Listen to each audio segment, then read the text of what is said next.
Hi, this is Lisa, and you are listening to I Love That Movie. This podcast is for movie lovers. It's not an unbiased opinion, it's not a straightforward review, it's just a couple people talking about a movie that they love.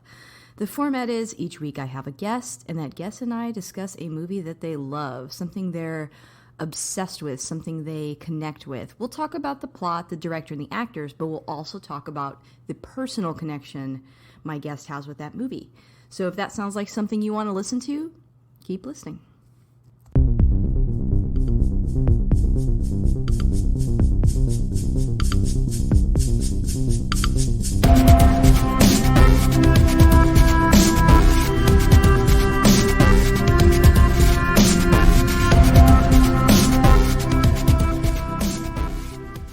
Hey, this is Lisa, and if you want to catch up with me on Twitter, you can find me at ILTM Podcast. I'm also on Instagram at I Love That Movie Podcast, and we have a Patreon. The show is always free, but if you want to support us on there, you can. It's at patreon.com/I Love That Movie, and I would like to take a moment to thank my top patrons. And they are Phillip Barker, Michael Cross, and Josh Johnson. Thank y'all so much for keeping the lights on. And if you like what you hear today, please subscribe and rate the show. It does help new listeners find us. I smiled. I mean, you can't see me smiling because this is a recording, but I smiled because I've got a patron here on the podcast. I've joined by Phillip Barker. Say hi, Phillip. Hi, Lisa. Hi, everyone. How's it going? It's going great. Thank you for coming back for spooky season. I feel like you and a handful of other guests, like if you guys have like prime spots on here. So excited to chat about something spooky with you. You've been on the show quite a few times and we've been friends for a long time. But if people haven't heard your voice on the podcast before, do you want to introduce yourself real quick? Yeah, sure. Well, as Lisa mentioned, my name is Phillip Barker. I run a podcast called The Eternal Night, where me and my friend Craig talk about Batman predominantly. I'm also now on the Four Nerds Network, and I've been there for a little over a year or two now, and we just talk a bunch of nerdy stuff. We just changed our day from Thursday to Wednesday, so every Wednesday we go live at about 4:45 p.m. Pacific Standard Time, or 6:45 Central, and of course 7:45 Eastern Time. And then starting this upcoming weekend, I actually have a YouTube channel that I'm starting up that it will be unveiled called the DC United Show. And it's going to be a DC Comics centric show where people who love anything related to DC Comics, Batman, Superman, Aquaman, Wonder Woman, you know the drill, Lisa, all that stuff. But yep. It's going to be a weekend stream once a week, either Saturday or Sunday. I have not quite nailed down what day yet, and I think it might just alternate between the 2 days, but I'm not sure that's really a good idea. But more or less, it's basically a show where people can come together and express their love for anything and anything DC related, be it comics, movies, television, you name it. Nice. Very exciting stuff. I can't wait to watch. You're more than welcome to join if you want. Yeah, I probably will. That's awesome. You do cosplay. I've seen a couple of your cosplays. You've done Batgirl quite a few times. Yeah. A little bit of a cosplay fan. Well, Phillip, my guest always picks the movie. So what movie did you choose to talk about today? It's funny you mentioned that because I feel like every time either myself or Scott comes on the show, we feel compelled to I want to be next or something to that effect. That's true. It's like you come in pairs almost. We kind of do sometimes. Yeah. But initially I reached out to you in regards to another film, which I think we're going to hold off on until it's a little more later in the holiday season. But since it is spooky season, I was like, well, Friday the 13th is coming up. And having, as of this recording, we're about 2 days after that. But yeah, I chose Friday the 13th, but not part 1 specifically. I chose part 6, Jason Lives. Yes, and this came out in 86? I believe 1986. Yeah. I don't have that in my notes, weirdly enough. That's okay. But it's about an hour and 20 minutes. You can find it if you're listening on HBO or not, on Max. The name has changed a few times, but you can find this and many of the other installments on Max. Maybe all of them. I think all of them are on Max. I didn't watch it on Max. I actually bought the digital collection because they were running a special on Vudu. Really? The whole one, well, not the whole thing, but 1 through 8, they had a special on for like $14, and I was like, that's like wow, $2 a movie. So yeah, that's pretty good. Okay, I did not know that. Well, I did watch it on Max. Actually I was talking to Phil earlier, I guess last week, and I was a little bit anxious about covering this one because I revealed to him that I haven't seen quite a few of the installments. I think I've just seen the first one. Yeah, it's funny because when I had first like really gotten into Friday the 13th or even just horror films in general, like my favorite one, hands down, outside of Friday the 13th, that just my favorite horror movie in general is Halloween from John Carpenter. I just Right. adore that movie from Yeah. start to finish. It's just one of the best slasher films ever made. But when it came to Friday the 13th, I distinctly remember the first time I ever watched any of them. And I was about 11 or 12, and my parents had just recently split up, and we were staying at my dad's house. And we had usually, back in the old days, we went to Hollywood Video, and Nice. we had rented a VHS tape of Friday the 13th. But the problem was we got a bad tape, and it would like Oh, buffer, and it would like not play all the way through. So oh, that was the worst. I was just kind of disappointed because I was like, I've in my spare time I would get on the internet, and I'd just look up random horror icons that Mhm. friends and family would tell me about. Oh, do you know who Freddy Krueger is? Do you know who Jason Voorhees is? And I was like, who's Jason Voorhees? And people would say the guy with the hockey mask. I was like, no, I don't know who that is. But back in the day, I found this like fake database, and it had Leatherface, it had Freddy, it had Jason, it had Michael Myers, it had The all whole of them, gang? the whole gang, and it had them like listed as if they were legitimate serial killers in the real world.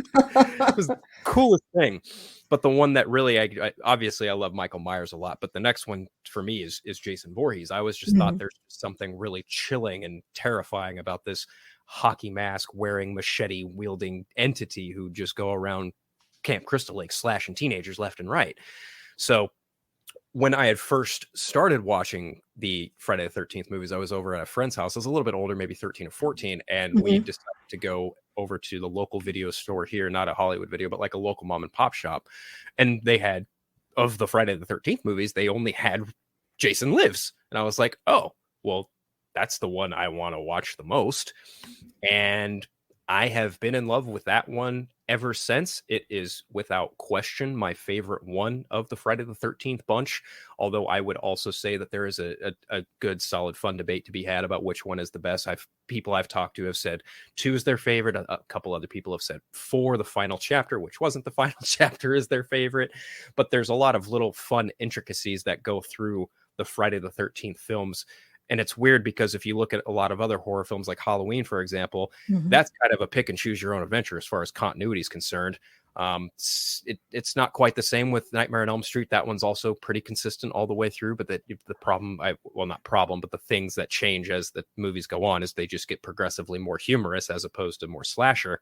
Yeah. Whereas I think all of the Friday the 13th films up to, I would say, part 7 or 8 are pretty consistent in terms of slash, in terms of gratuitous teenagers making love, and you've also got just really campy dialogue and kills. And even part 3 has like these really awkward, well, not awkward, but really funny 3D shots that you can tell are 3D, but if you're not watching it in 3D, it just looks normal but Yeah. goofy at the same time. But really, like, part 6 for me is really like where things kind of culminate, but also like it also is, like, I would say, the epitome of everything you should have in a Friday the 13th movie. And it also is like the again, a culmination of sorts when it comes to Jason kind of having an antagonist, a protagonist in this case. Because Mhm. normally, you had Freddy Krueger and you had Heather Langenkamp's, oh man, what is the character's name? Tracy, I think. I'm probably getting that wrong. But more or less, you have the final girl Mhm. taking off against the slasher entity. Whereas with Friday the 13th, it's like a progression of different final people up until about part Mm. 4, because part 4 introduces the character of Tommy Jarvis, who plays a major role from parts 4, 5, and 6. Yeah. I remember you saying I asked you, should I rewatch all of them in order to understand this one? And you said if you wanted to stick with the continuity, basically 4 through 6 would be a good one because of the Tommy character. Right. So Right. that makes sense. Um, well, thank you for that brief overview of kind of like the history and why, It's pretty long why winded. I don't this know if it one. was No, no, brief. no. No, I thought it was really good because the expert here, we need to hear from the expert, which is you. So thank you Thank for you. doing that. Um, in terms of this specific film, I'm going to read a synopsis, but I want to pause here. So far we haven't really dived into spoiler territory, unless you count like the fact that Tommy makes it, a few movies. That's all we know about him so far. True. But if you're still listening, here is the synopsis of the film. So years ago, Tommy Jarvis killed infamous hockey mass murderer Jason Voorhees, and the intensity of the experience has landed him in a mental institution. To end his torment and achieve a level of closure, Tommy escapes from the hospital and heads to the graveyard where Jason is buried, intending to dig up the body and cremate it. But before this total annihilation can occur, a freak electrical accident resurrects Jason from the dead, and the terror begins anew. Yeah, the opening of this movie is it's a differentiation from the previous 5, because the other 5, they start off with the film, or rather, this was directed by so and so, or even before that, the Paramount logo shows up, and then it goes into directed by so and so, and then it goes into the title card. Whereas this one literally picks up right in, it just kind of dives right into it. You see Tommy Jarvis, you see his friend Hawes, who's the first death of this movie, and I laugh every single time Hawes dies, because like Tom Matthews, poor Hawes, like the delivery Tom Matthews gets, Hawes, it just cracks me up every single time. But you get like the rebirth of Jason, and then it goes into like it pans in on his eye, and you kind of get this almost James Bondian kind of intro to the James Bond intro like killed me. I loved it. The entire concept of it, of him being like, I know I paused for a second when I was reading the synopsis, because it says electrical accident, and I'm like, it's literally a lightning strike. It's a thunderstorm. Yeah, it's not really a electrical accident. But I love that this idea that like he's so obsessed and he digs him up, and if he just hadn't done that, it wouldn't have. And like, lightning striking is obviously not likely to happen, but it does, and it brings back. It's so hokey and campy. Like, that is great. And then on top of that, the intro, it was great. I think what also makes it really interesting is that, to your point, like Tommy goes to dig him up, burn him alive, and like the minute he sees the corpse, he just has all these flashbacks to when he was a kid, and like, all the trauma that Jason caused him, and then he just loses it and takes a what is it, like a fence post, a metal fence post, right? And he treats it like a spear and just proceeds to stab Jason's corpse, and then just leaves it there. And then a thunderstorm happens, and then, well, the movie starts. The rest is history. Yeah. Right, exactly. It was great. Growing up, like I mentioned before, I didn't watch a lot of these slasher films, and I kind of honestly used to have not the best impression of them, which I've really come around on in the last few years. It kind of started a little bit with Nightmare on Elm Street, because Nick grew up with those so much, and they were so beloved to him. So I started watching those.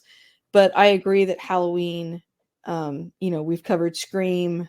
There's so many other great ones. And it's like, I think it's how you treat the material, like more than what it's about almost. And these are just really, really fun.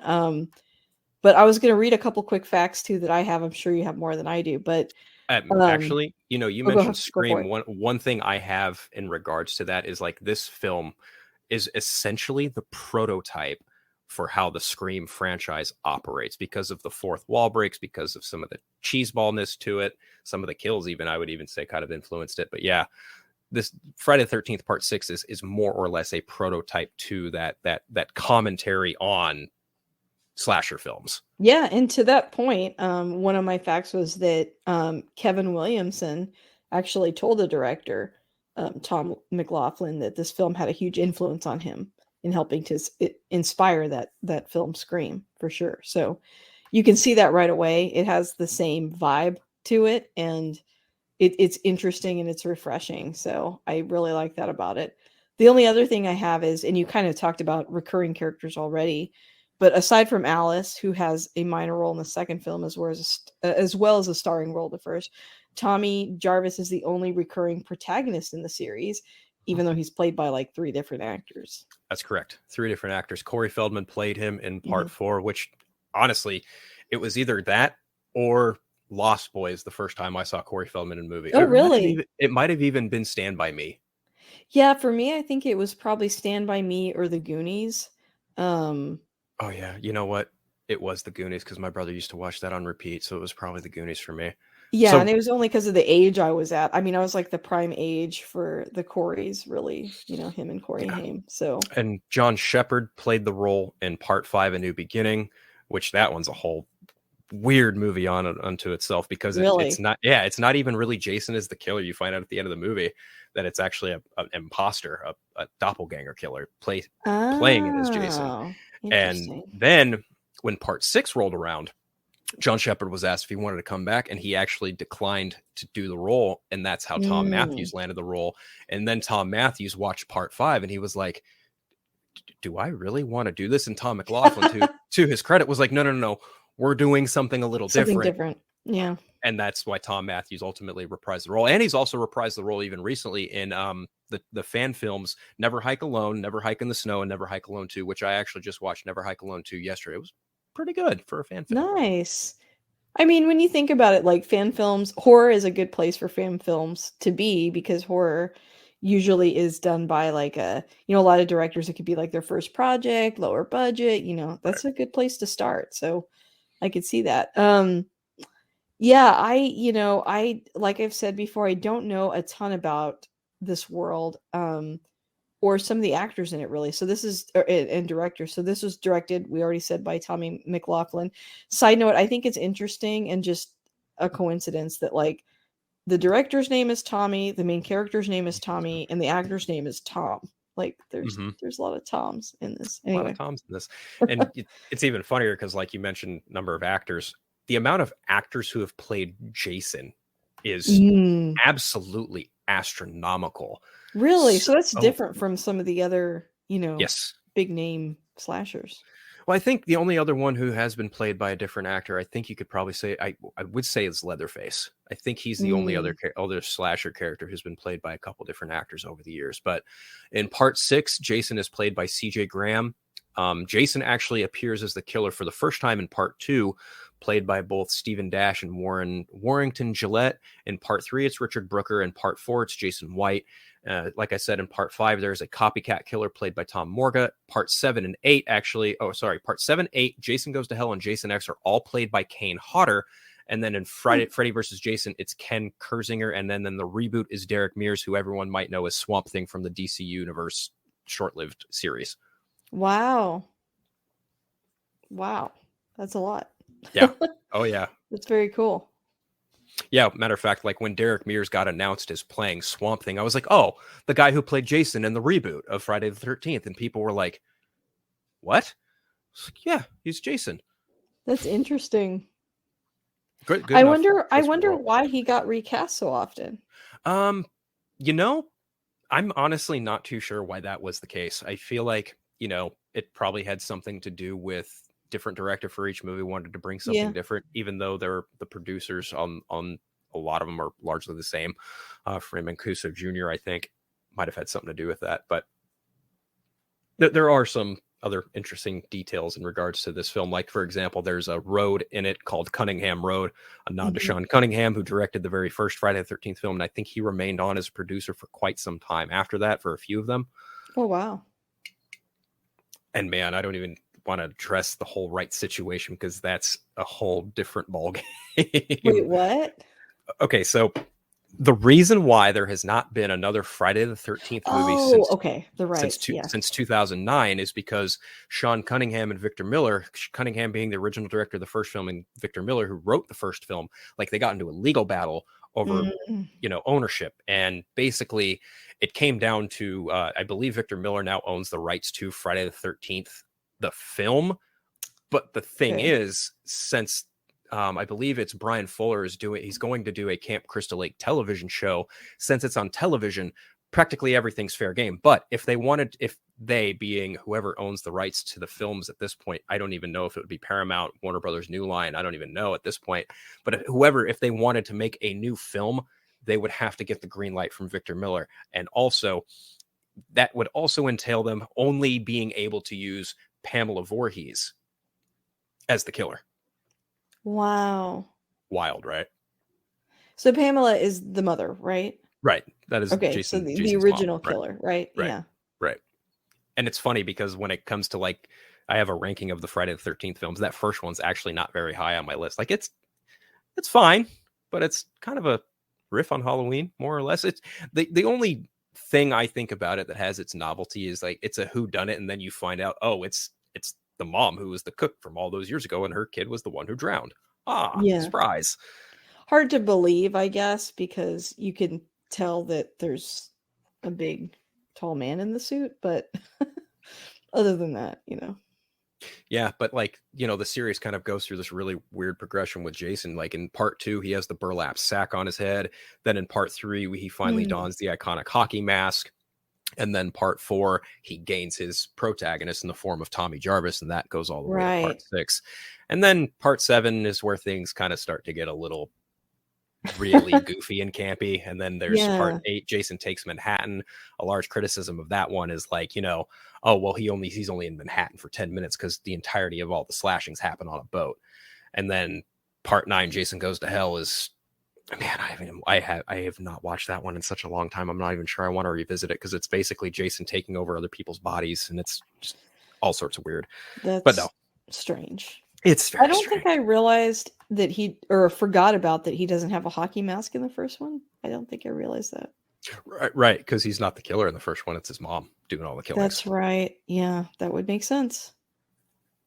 Yeah, he doesn't get the mask until part 3. And like I mentioned, like it's funny because you can tell that there's a different actor behind the mask every single time. Mm. And they even kind of like morph his makeup or morph his face to look slightly different in each film too. But then again, Oh, that's also, really? yeah, it's probably also due to the fact that in part 4, Tommy actually makes it a point to like slash up his face at the very end. Like it's kind of a play on, each film ends in a slow-mo kill, where in part 1 it ends with Annie cutting off Pamela Voorhees' head. In Mhm. part 2, it's the same deal. I believe it's, oh man, I don't even remember the final girl's name in that, but she also gets a final slow-mo kill. Part 3 ends with another slow-mo kill, but then also part 4 ends with Tommy delivering the slow-mo kill, and you hear Corey Feldman just shout "die" repeatedly. Nice. Well, that's a good recap too, because I was about to ask you that. I was going to be like, what happened leading up to this? But that's a pretty good recap. And I guess I should just add, like, part 5 is, it's the copycat killer. It's not Jason. It's actually it's an EMT. Oh man, to get to part 6, you kind of have to talk about part 4 and 5. And part Yeah, 5, that's fine. No, please.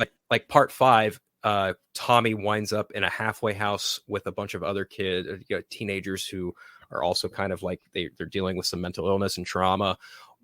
The beginning of the movie opens up with one kid killing another kid. That kid's dad winds up being an EMT, and after witnessing that killing, he takes it upon himself to slaughter all those teenagers as Jason Voorhees.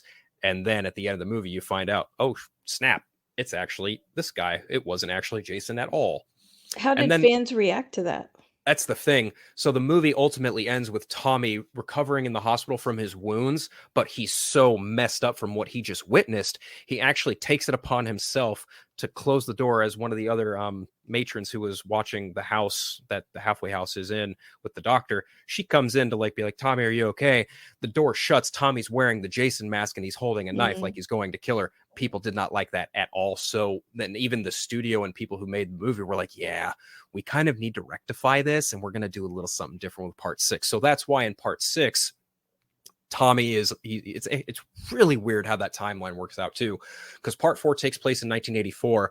Part 5 came out in 1985, but it takes place in 1989. So they do a 5-year time jump. So that's why you justify having How Tommy. weird. Yeah, right. That's how you have Tommy go from like age 12 to 17. And then apparently in part 6, he's 18, even though Tom Matthews looks absolutely nothing like John Shepard. He looks a little older. Yeah, he looks older. But Yeah. that's also because I feel like in the 80s and 90s, like, I always say this, like, I think that this whole theory about like people that used to look older than they do now, I feel like it's because people had in different stages of life, they dress dramatically different, and we don't do that anymore. Like, I'm wearing an outfit right now that I would have worn as a teenager. I'm wearing like leggings and a t-shirt. But like, I feel like back in the day, it was like when you hit different like milestones, you would literally dress completely different. And I feel like that aged you a lot. Yeah. Like, And I don't know. I think in terms of the portrayal of Tommy, they do keep a lot of continuity between 4 and 5. Like Corey Feldman, the Corey Feldman incarnation, that younger version of Tommy, he's into making masks, and he's into horror movies. Like he likes, and he makes his own masks. That carries through to part 5, but by the time you get to part 6, it's almost non-existent. But I think the plot kind of justifies it, because ultimately Tommy's just out to just finish Jason once and for all. So there really isn't like kind of a need there to have his, his obsession with masks. So the timeline, okay, just to rewind just a bit. In the 5th one, he's 17. So in this one, he's 18. So it's literally just picking up right where the last one ended. Correct. Okay.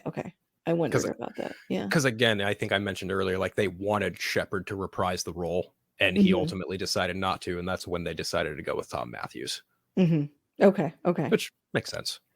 And you can kind of tell, like, as somebody coming in, the way that it picks up, it feels like it's at the tail end of another movie. Yeah. So, and then I do think they do a good job when he sees Jason and he has like traumatic flashbacks. You're kind of like, okay, now I know what's going on, even if I haven't watched the other ones. Right. Yeah. Yeah. That tracks. Yeah. It makes sense. And again, I think keeping the continuity of the character is pretty important. It's almost like, how you have to transition from Michael Keaton to Val Kilmer, right? More or less, because those movies are technically, Batman Forever is supposed to technically be a sequel to Batman Returns, but again, back in the day, people didn't really care much about recasting. Yeah, they didn't. I agree. Now it's like such a big deal. Oh my gosh, it is the biggest of deals these days. I mean, look at Star Wars.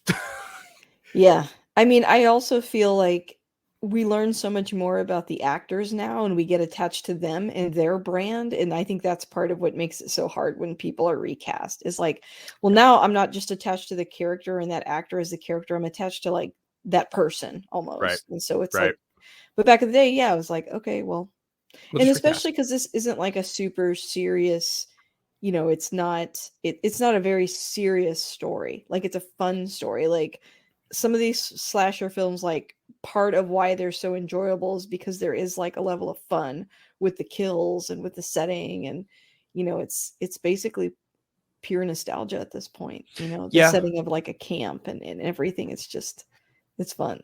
Not only that, I think it's also important to keep in mind, like the Friday the 13th films, up until actually the majority of them were made literally less than $10 million each budget. They were somewhere in between 1 million to 2 million for at least each film. I know I want to say part 6 was made on a budget of like 2.2 million, and it made 20 million at the box office, which, back in 86, that's gangbusters as far as the studio's concerned. So go ahead and make another one for that same price tag, and we'll, even if we make a little less, we'll be fine. Right. And that was kind of the thought process going behind the majority of them, more or less. Can I ask you a random personal question? Not that personal, but related to the film. Did you go to camp growing up? Not summer camp, not any kind of late camp like that. I did go to soccer camp. Okay. And even then, that was just like in town, and I'd get picked up every day. But no, I never went to camp as a kid. Yeah, I didn't either. I went on a couple like retreats, but they were like religious retreats with schools, and they weren't as fun. And somehow one of my parents was always there. They like never let me out of their sight, so they were always like chaperoning somehow or involved. So I never got to have like that authentic camp experience. But I will say too, as a kid, for some reason, I didn't crave it like as much. I think the early mornings and all the activities, it didn't appeal to me that much as a kid. I was just curious if you went through that. The closest thing that I think I could say was in 7th grade, we went on a trip to Westminster Woods, the Redwoods here in California. Nice. And that was like a whole week. But my trip actually had to get cut short because I wound up getting really sick, and my mom and my grandpa had to come get me. Yeah. My mom and my grandfather had to come get me. But I slept in a cabin with like 4 other kids and, a chaperone parent. So that was kind of neat. Yeah. I was just interested to see, like, is part of why you like this. Maybe it reminds you of your childhood, but it sounds like it's more just the movie itself. It's more so the movie itself. It's more so to do with like the slasher icons. Because obviously, it's really funny. Cinematic universes are spawned from horror franchises and scary movies. Back in the day, the very first cinematic universe was from the monsters of Universal. Absolutely. And then to like take it a step further to bring it into modern times, this was also Jason being one of the big ones. Him and Freddy, that was like the first biggest crossover I can remember as a young kid. Like, oh crap, Freddy versus Jason. That was one of the other first films I remember watching as a young kid turning into a teenager. Guess would be the Yeah. best way I could say that. Oh, cool. Yeah, I think Jason is probably the one I know the least about, and probably Freddy's the one I know the most about, but I think over time, like, I realized how, when I was a kid, like, these characters were very, very scary to me because I didn't have a lot of exposure to them. So I was just like, I mean, it was like horrifying. Even just seeing the character was frightening. And now it's like I view those characters so differently, almost like like they're fun, like they're Marvel characters or something. Like, Almost, yeah. it's so different now. And I remember like a few years ago, I worked at a job where we did like a little every team would pick like a different theme, and the team I was on, we picked like movie serial killers, and I was Freddy and somebody was Jason and somebody else was Michael. It was really good. And like everyone took their roles very seriously. We made a little haunted house. Like it was just really fun. So You know what's really funny is like I don't find Freddy to be that scary no, now. he's Like, more like fun. yeah, definitely. And even back then when I was growing up, I was like, yeah, Freddy's fun. He's not scary, he's fun. But Jason and Michael Myers, I think, are the two that growing up I was probably the most terrified of in terms of a realistic perspective. Like, Yes. if any one of them were to come alive, I'd probably have fun with Freddy Krueger. But Mhm. if Jason Voorhees or Michael Myers came my way, I'd probably duck and run. Yeah. I like Jason's story because unlike Freddy, it's almost justifiable, like his Yeah. motives. Oh, And yeah. he has, we'll probably talk about it in this movie, but he has like his own set of rules. He seems to have a code of ethics. Yes. So that makes him different too And from your honestly, I favorite think serial if killer. if he's like, if you look at Jason, he's like essentially the keeper of Camp Crystal Lake, and he clearly does not like teenagers doing things in his camp. Yeah, You know, yeah, yeah. That's definitely a theme, which comes up a lot in horror movies. But yeah, that's true. Also, it's like you'd think after a while people would just stop going to this camp, but doesn't seem like anyone in the town ever thinks of that. you know what's funny is like this movie actually makes it a point to touch on that. In that Yeah, the sheriff is even like, "Yo, we renamed this town Evergreen because we want people to forget about Camp Crystal Lake."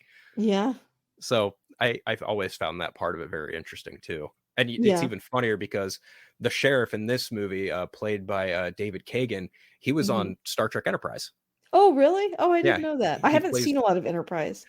Yeah, I actually had to look this up because I was like, I feel like I've seen this guy somewhere else before. And sure enough, it was Star Trek Enterprise. He plays a character called Major Clev, Klev. Nice. Well, I feel like we've talked around this movie a lot, but did you want to talk about? I know you mentioned to me one of your favorite things about this movie is it has really good kills. So do you want to talk about some of those or like some specific scenes? You know, it's funny because as we mentioned, like there's a lot of kind of wall breaking, and I'll Hmm. point this out. One of the deaths that I find absolutely hilarious is the funeral the cemetery caretaker, right? Like Yes. when you see him, he's drinking a bottle of whiskey or something, and he's like, "This is going to be the death of me." And then when he runs into Jason, what does Jason do? He breaks the bottle and stabs the guy in the neck with it, and it's like, there you go. There you There's go. one I love. This without question, this has like one of my favorite teenage intercourse death scenes, It weirdly is enough. wild. Like it is like borderline graphic when they're doing it. Like you're like I was like, "Oh my gosh." Um but it was really funny and they're like blaring rock music and they're Yeah. like in this camper. It's I very love I funny. love that scene so much because in the past films, obviously there's always a couple out there itching to get it on in the woods or Mhm. even on Camp Crystal Lake grounds, and it's not necessarily as graphic in as it is in this film, and that's probably why I like it. Not because they're getting it on, but because like I feel like Tom McLaughlin really took it, made it a point to like kind of elevate this film in certain respects. Like I think this Yeah. film has, like, without question, the best soundtrack, the best opening lick to the soundtrack or the movie itself. Like dun dun dun dun dun dun. I just feel like it's very elevated in that term, but more specifically to speaking to that scene, the kid who dies, Court, he's Mhm. getting it on with this girl, and they're, to your point, like they're just blaring this music, and she's like, "Oh, you're the best. You got to keep it up for the rest of the song." And he's like, "How much longer?" And she goes, "Oh, it's only 10 more minutes." And the 10 look, minute song. the look on his face is just like, "Oh, He's great." like, "Oh, And then That's funny. Jason pulls the power on him, and then, well, things culminate. Yeah, yeah, That yeah. that was kind of funny, but I do like that Court takes it upon himself to like drive the camper out of there, and he's like driving like a bat out of hell, and they're playing the song Teenage Frankenstein, and Jason's in the bathroom, and he takes her out first, and then like Court's just driving, just thinking nothing of it, and then he finally turns around and sees Jason, and Jason just takes a knife and just puts it in his head, and you just see Court's head just, and it just crashes the camper. Oh, so beautiful. There's a lot of fun, like, scenes like that or explosions or really good buildups. I think another good one is, um, that couple later in the movie that, they almost run into Jason, and They're then very beginning of the movie. oh, Yeah. beginning, sorry, yeah, and and then, like, the guy's like, "Oh, I'm gonna get out and talk to him, or I'm gonna go deal with him," and she's like, "That's, like, how people die," like, she, like, is the audience going like, "You can't do this because this is literally going to kill you," and then it does happen, and then she's screaming. I love when she's, like, screaming in the water, and then she's looking around like, "Oh, she's okay," and then she's killed. It's, like, Right. just a really fun sequence. Like, there's a Not lot of really good ones like that. There's that, but also another like wall break moment is like she says outright, "I've seen enough horror movies to know a guy in a mask is a serial killer," or something to that Oh, effect. yeah, you're right, you're right, you're Just right, I basically missed that, that's good. making the point of like, okay, there's a guy in a mask and we're in a dark road in the middle of nowhere. This Yeah, is like, you not would be going to end afraid. well. Right. Yeah, she's like the Right. voice of reason. Another part that I thought was really funny and, like, it almost feels like okay, this movie to me felt like at times it was taking a break and doing, like, little bits, Hmm. like little vignettes almost. So to me, the scene with, like, the corporate people, the salesmen or whatever in the woods, I loved that part too, because that it again, it felt a little almost like, "Let's take a break from this and do this," but it was like, "Let's put Jason in, like, really interesting and funny and fun, like, situations." I mean, he's still scary, don't get me wrong, he's a great villain, but, like, let's have some fun with it in terms of the setting, and so that one I really liked. I like that scene because that's also how Jason gets his machete. Oh, For yeah. this movie, because he gets it from that really aggravated corporate exec who's like super mad at the fact that they're playing a paintball game in the middle of the woods, Right. and it actually even like when we open up on the two corporate gentlemen and they're having a conversation, and one of the guys goes, "You can be a real ass sometimes," and the other guy goes, "Yeah, well, it's better than being all ass," and it's like it's dated jokes because obviously jokes like that were funnier back then, and obviously we can't make jokes like that anymore. But the guy holding the machete, the other corporate gentleman, he's super mad the fact that the game ended and he was shot dead from Yeah. paintball terms, like by a woman, and he's making all these like really crass evil things. He's like saying, "Stupid broad should have stayed in the kitchen." It's like, ooh, no one would ever say that these days. No, but man, the way he dies, really lost an Yeah. arm there. It felt like it almost felt like they had to like, it's the '80s, and that was definitely, like, the '80s version of feminism was very focused on, like, the corporate environment, so, like, Yep. that came into it, and it's like I think it was kinda like when somebody goes on and on like this, like, you just want them to shut up, and so, like, him getting killed by Jason was just, like, poetic justice. Yes. Yes. A little bit, it was really that was pretty funny. But, And yeah, then I like like all those kinds of moments in this movie. even the three of them after the other two gentlemen I mentioned earlier get shot by the same corporate lady who they're all kind of angry at. Yeah. I just still find that funny that's such an 80s thing, A to your very point. '80s thing, yeah. And then like Jason just jumps down from a tree. I don't know how he got up there, but hey, Don't worry about he that. he did it, and he comes down and he chops all their heads off. And then the last guy, this little meek guy with glasses, is like, "Oh shit." Oh, and then shoots him with a paintball. And the way Jason just like looks down and looks back up and proceeds to go after this guy. So funny to me. Just there's so many other moments too. Like when Jason actually goes back to Camp Crystal Lake, he does that kind of like that head tilt that dogs do when they're confused because he's like, "Evergreen. What?" He's like, that's not going to keep me out of here. Right? Like little moments like that, I actually find very endearing as far as Jason is concerned. I also like when the teenagers, they're like, they make a joke that's almost like, that like the kids are worse than dealing with Jason. Yeah. I was Yeah, I actually thought just that was thinking that funny. same thing. Like, because the I guess you could call her the final girl who's Hmm. introduced in this movie, Megan. You know, she's going over the legend of Jason Voorhees to her other camp counselors that are still there, and then she goes, "You know what's worse than that?" And then she points out the window, and the bus full of kids comes, and then the door opens, and the lady goes, "Your problem now." It's super super funny to me. And then like another one I just thought of too was like there's a point after Tommy gets to the cemetery as he's being escorted out by the sheriff and his deputy. Oh man, his deputy's so funny too in this movie. There's a point where the caretaker completely denies burying over Jason's body, and he goes, "What do you guys think? I'm a fart head?" And then it cuts to the kids Oh going, yeah. "Yeah." The fart head comment even felt, I don't know, it just felt like perfect 80s like dialogue in these kinds of movies. Again, it's like they're scary, the character's intimidating, but you got to have some fun in there too to kind of break it up a little bit. So I really And enjoyed it. honestly, I kind of miss that about horror movies. There's not a lot of Yeah, that anymore. It's always just straight up pure horror, no very funny. artsy. Yeah. Yep. I mean, Had I loved Malignant probably because it was so goofy. Like, I but think still had some good, in my opinion, genuinely frightening moments. yeah. Yeah, I Yeah. think honestly if anyone's doing it like the 80s, it's probably James Wan. Agreed. And I Yeah. kind of need to revisit that one, Malignant. Yeah, it's been a long. I haven't seen that since like last Halloween, maybe even 2 years ago. Yeah, I There's might so watch that many to tonight. rewatch every year.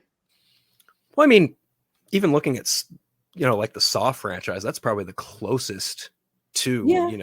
80s horror, but with a lot of funny little moments sprinkled throughout. Because I catch myself laughing at some of those really gratuitous kills because it's just so ridiculous. Right. That kind of comes with the territory of Tobin Bell. But Mm.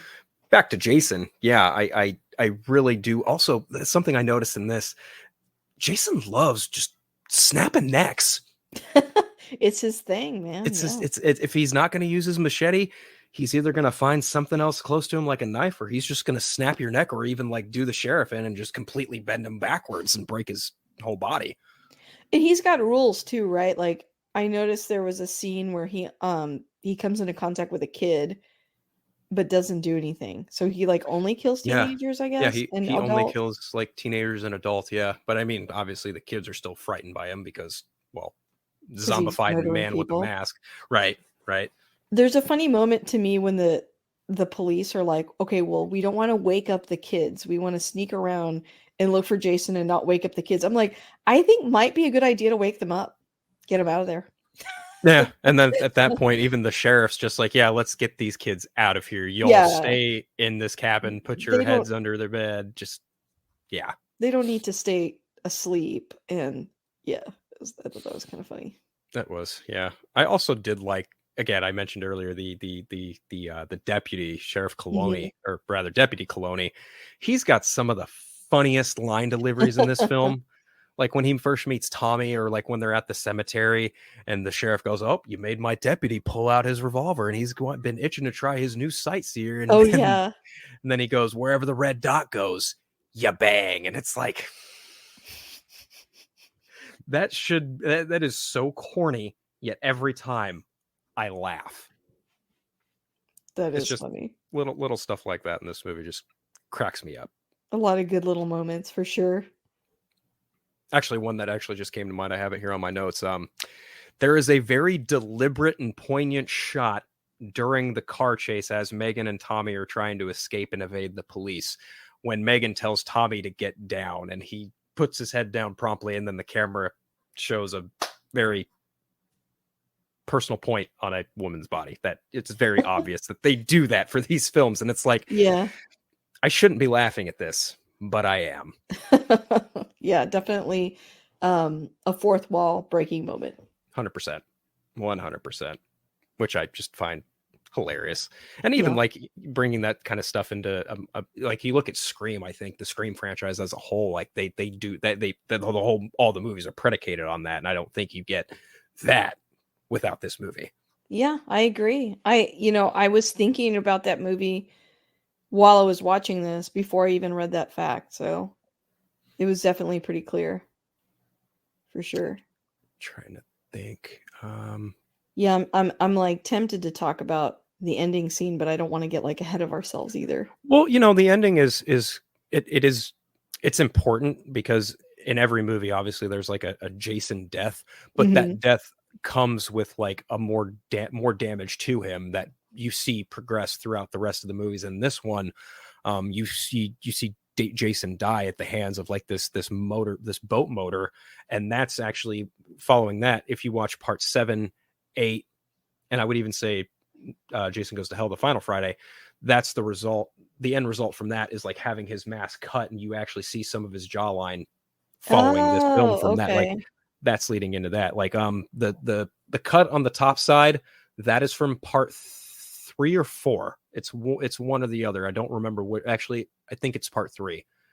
Yeah, that sounds about right. Part 3, and I think even Tommy adds more to it in part 4. So I might be mixing my stuff up there a little bit, but yeah, each movie you see the mask get progressively more destroyed. Oh, interesting. I didn't know that. I just like the whole entire setup. Like, Tommy's on the lake.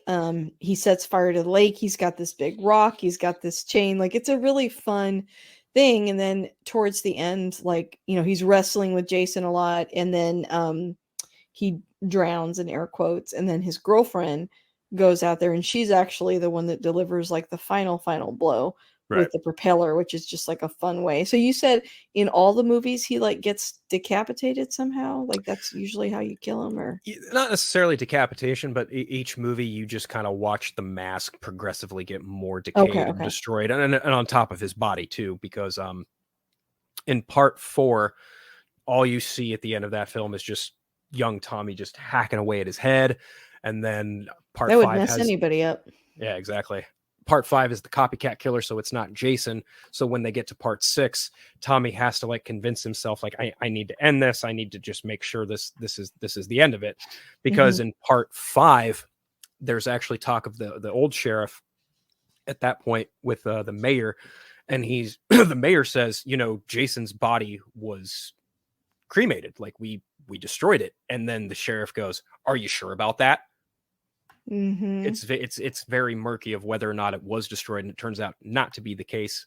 I mean, that could also be due to just making it up as they go along as far as writing the films goes. But for the sake of part 6 and the continuity there, they show that Jason's body was in fact buried, and so Tommy makes it a point to like, I'm gonna burn it. I'm gonna do the thing the sheriff said he was gonna do. I'm gonna end this once and for all. And then obviously that was the entire comeuppance of all of that. It's his own demon coming back of his own doing. Okay, that makes sense. There was one other thing that I think that gets a lot of people confused too. So in Jason Goes to Hell, the final Friday, there is actually an Evil Dead reference with the same Book of the Dead that is Oh, used in really? Evil Dead. Yeah. So that in turn makes Jason a bit of a deadite by part 9. But a lot of people confuse that with this film because of the fact he's just brought back to life. Oh, yeah, so but it's different because it's not involving that book. Right. It's just lightning. Right. Exactly. Okay, okay. Albeit, bad luck, I guess, on the hey, it's Friday 13th, bad luck, That's Um, another that's another thing. They actually make it a point to have every of the movies fall on a Friday the 13th. nice. Yeah, makes sense. It's part of the mystique for sure. Um, so are we gonna talk about the almost ending of this movie, like the alternate ending, or have you read about that? Oh, this is news to me. Okay, I saw a article on Collider that the director originally wanted to have as part of the ending that like Jason was dead and that and somehow make I think the graveyard character instead of just like a regular graveyard dude and maybe not even have him die or have you think he died but then he comes back at the end and have him be Jason Voorhees' dad, Elias Voorhees. Oh, I think And I yeah, the remember article reading that I about saw, this a long while ago, but it now that you mention literally it, didn't it's happen at all. Like to the point of they ended up it's there are only storyboards I think that exist of it. But yeah, I saw that when I was kind of like poking around. Um and that would have been kind of crazy. yeah, because I don't think they've ever really established who the father of Jason Voorhees ever was. So that would have been a bit of an interesting twist on that. Yeah, I'm trying to find the article again after I Hmm. say that. I read it like right before we started recording. I'll have to find it again. But it basically the article was saying that the person that wrote it at least didn't like that idea because, and I kind of agree, it's like it might humanize Jason a little too much. And I think there's some benefit to him being like a big, scary presence that, I mean, we know who he is, what he started as, but it feels like by this point he's something else. And I think making the dad, the character after that, I mean, first of all, there's problems with that, I feel like, because then he'll be like really old and like less scary. But yeah, that's something that I had read. Yeah, that you mentioned it, I do remember seeing something about that a while ago, but I forgot that that had been a thing for this film. So thank you for bringing that up. That's something that actually went over my head. I remember reading about it in passing a long time ago, but Oh yeah. yeah, it's from Collider. It's like uh Friday the 13th. Oh no, wait. Or maybe it was for a different, maybe I got confused and it was for a different. No, I'm pretty sure it's for this movie because it sounded like the end of this movie, but anyway, hopefully I'm right about that. If not, I apologize. I think you might be right about that. But yeah. What else about this movie? You know, I think that this is without again, I mentioned earlier that this was without question my favorite one. Um, I do like a lot of the kills, and I think honestly, just this film in general, I love it for a number of different reasons. Again, I mentioned the score. The score to this movie is like, I was doing my rewatch, and this movie in particular, like as I'm watching all of them, this one has the music that just stands out the most to me. As I mentioned earlier, the way the intro has the swelling Jason theme, I really Mhm, love the way that the intro utilizes that, um, and also how it also influences some of his kills and the way he moves. And even just thinking about that too, like just the way that Jason moves in this movie, specifically like when mhm, he's walking through the forest brush and he's going after those people we mentioned earlier that are on that corporate executive game. Like mhm. just the way he moves, I also really like in this film too. Yeah. There are just a lot of really small intricacies about Jason in this one that I like the most. And honestly, I think that's again due to Tom McLaughlin's just awareness of wanting to do something a little bit different with this one. I see, I'm looking at a picture of Jason and I see that gash at the top that you mentioned earlier. Mm-hmm. Very Yeah, cool. there's that one. And again, I mentioned earlier, by the end of this film, after he gets it's either his neck or like his face, it's one or the other, gets gashed and cut by the boat motor. And you see like chips of the mask like break off and you see the blood rise too. Um, Mhm, I also just really like the whole relationship between Tommy and Megan in this mhm. film because in the other two movies, Tommy wasn't really, I wouldn't say interested, but that was just something that never really crossed his mind. Because obviously in part four, he's a young kid. And then the event with Jason there kind of traumatized him from that. And then we would get to part five. He's just very, very like traumatized by this whole ordeal. And he cannot stop seeing Jason. And it just messes with him so much. And Yeah. then by the time he gets to part six, he's like, no, I'm going to finish this and I need to do it alone. But I think the unexpected ally in the sheriff's daughter, nonetheless, that's another thing I don't think we've even mentioned is that the final girl in this is in fact the sheriff's daughter. And I Oh, would also yeah. say the sheriff is just a real ass in this movie. Yeah, he just is. just a real jerk to Tommy. He's like, whoa, wait a minute. You're that kid who's been locked up in a couple different insane asylums, and you're coming back here to like dredge up Jason nonsense? No. I'm not. How to say this nicely? He's basically like a climate change denier or like a, you know, someone who ignores facts, I think is the best way I can say that. He's like the mayor in Jaws or something. It's just like doesn't want anybody to get all upset, but when there's clearly like a very obvious problem. Right. Yeah, that's a perfect. That's actually a really perfect comparison right there. Is the mayor from Jaws? Man, I should Yeah, actually make it a point to watch Jaws at some point in October Jaws too. is great. Yeah.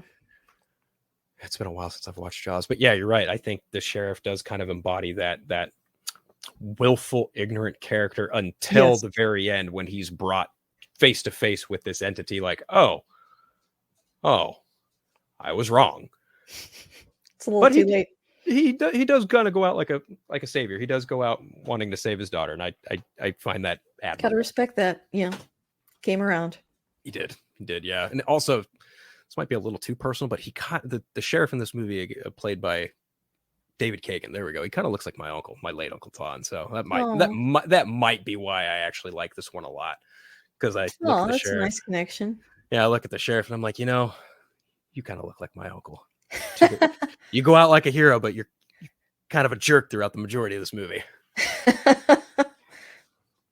But yeah, I would also say, like I was mentioning earlier, like the whole relationship between Tommy and Megan, it's very escalating in that you see them meet. She sees him behind bars, and her dad's just like, no, don't talk to him. He's a lunatic kid. Like, keep away. Go back to the camp where you're not supposed to be, because there's a serial killer on the loose. But yeah, I'm giving you the okay to go there. And like she's even playful with him, and it's like, oh, don't beat him up too, Daddy. He's kind of cute. Like you get it very instant. Like, oh, okay, they're probably gonna wind up Yeah. making out at some point through this movie, and sure enough, they do. Yeah. Yeah. In their relationship, like you said, in real life, I don't know that it would be so intense, but I don't know. When there's a lot of, peril, people get closer. So maybe. I don't know. Possible, Yeah. yeah. In my mind, Friday the 13th Part 6 is like, that's where it kind of ends for me. Like, I can watch Part 7 and be like, yeah, okay. Then I can watch Part 8 and be like, mm-hmm. And then I watch Jason Goes to Hell the final Friday. I'm like, no. And then Jason X is just a really fun, bad time in a good way, weirdly enough. But I think for me, my continuity with this film this series just kind of ends with 6. Like, I feel like, Jason's at the bottom of the lake. Maybe Tommy and Megan wind up together, and, they, in a happy life cottage somewhere. And Jason never comes back, but, well, he does. But I feel though what you're saying, like when I looked around online, I think a lot of people really resonated with this film, and kind of feel the same way about the continuity. I agree completely. I think a lot of people look at just the whole, like they look at, Mhm. I think that's why people really do appreciate this series of films so much, is because despite that there are some, I wouldn't say inconsistencies, but there are just some differences from movie to movie, be it, a different actor playing Jason, or the fact that, Tommy Jarvis is played by 3 different people. It's almost like kind of a John Connor thing, but even still, like the consistency in terms of continuity, in terms of the story of Jason Voorhees and how he keeps coming back and coming back and coming back and just slaughtering teenagers left and right who come to Camp Crystal Lake. I think that's really what the draw is for this franchise as a whole. But again, I think for just this movie in general, I think I mentioned it has like some of the best kills. It's shot really well. I feel like it's paced really well too. There's like a real sense of escalation in terms of like how Jason goes from being resurrected to winding back up at the bottom of Camp Crystal Lake too. Like I just Mhm. feel like there's just a really strong sense of, if you were to ask me like, which film do you think embodies the spirit of Friday the 13th the most, it's probably this one. Hmm. And I guess that kind of leads into a couple of questions I have for you that I always ask. If you had to summarize why this movie, I think you kind of did already, but I guess in like a sentence. In a sentence, why I like this movie so much, to me, this is peak Jason Voorhees slasher violence at its core. And I feel like if you're going to watch, if you're getting into horror and you want to understand why where some modern films take their inspiration, I would absolutely recommend this one as a must watch. Yeah, I think even like what you mentioned at the top about it really leading into the Scream franchise, maybe younger listeners might be more into Scream, especially lately, and so this could lead them back to this movie. It's funny you mentioned that because Scream was actually one of the first horror films I ever watched. Like my love for films, you could date back to about age 5 or 6 because I watched Batman Forever in the movie theater way back when, but that's a completely different conversation. But my love for horror really begins with 2 movies, and that is Terminator and the first Scream. Like I watched both of those at age 6, and I wasn't like, oh, scared. Like I didn't have a blanket over my eyes. Like I wasn't afraid. I was just like drawn in. Yeah, yeah, just made you an Insta fan. Yeah. How do you advertise this to someone who maybe hasn't seen this movie before? I would say if you're looking to get into the Friday the 13th franchise, treat it like Star Wars, in Mhm. that if you watched Star Wars from A New Hope and then went back to the prequel trilogy and then went forward to the sequel trilogy, I would absolutely say you could do the same exact thing here with Friday the 13th. I would say Oh, start at part 6 or even part 4 and then go back and do a full, 1 through at this point 12 rewatch. wow, interesting. Okay. I'll have to consider that, especially since I can watch all of them on Max, like I said, Yeah. if you have a subscription. I'm not getting paid, by the way, to say I'd that. actually be very curious to see which one you'd walk away liking the most. Yeah, I need to find out the answer to that question. Well, Phil, thank you again for coming on. Before you go, is there anything else that you want to plug or recap? I mentioned up top at the beginning of the show, if anyone wants to follow me, well, I didn't even mention this, but if anyone wants to follow me on Instagram, Threads, Blue Sky, or even the X app, you can follow me just at Unfiltered. And like I said earlier, I host the Eternal Night podcast, which you can find on practically every podcast catcher imaginable. So that's Apple Podcasts, Spotify, you name it. iHeartRadio, I think too. Yeah, that sounds about right. And then also, I have a new YouTube channel up and coming this upcoming weekend. We're going to be doing a first stream for DC United and 4 Nerds every Wednesday. But yeah, thank you again for having me on, Lisa. It's always great getting to chat with you about any movie whatsoever. Same, right back at you. Thank you again for coming and hope to have you back soon.